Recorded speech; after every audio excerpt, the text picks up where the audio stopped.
விதமான நெருக்கத்திலையும் பாடுலையும் உட்கார்ந்து இருக்கலாம். ஏன்னா வாழ்க்கை என்பது நேரம் அப்படியே சந்தோஷமா வந்துடல. உங்களுக்கு ஒரு பாடு இருக்குன்னா எனக்கு ஒரு பாடு. வீட்டுக்கு வீடு வாசற்படி.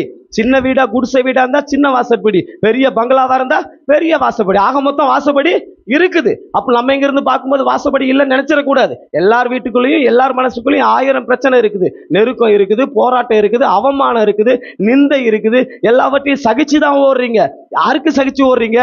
இயேசுவுக்காக சகிச்சு ஓடுறீங்க. பாவத்திலையும் சாபத்திலையும் போராட்டத்திலையும் அடிமைப்பட்டு கிடந்த உங்களை கர்த்தர் அதை அடிமைத்தனத்தை விடுதலை ஆக்கி கொண்டு வந்ததின் நோக்கம் என்ன தெரியுமா?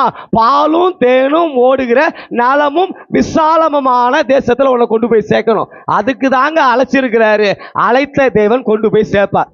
அழைத்த தேவன் உலகத்தோடு ஐக்கியமாக இருப்பதற்காக அழைக்கவில்லை. இயேசு கிறிஸ்துவோடு ஐக்கியமாக இருப்பதற்கு உங்களை அழைத்த தேவன் உண்மையுள்ளவர். நீங்களும்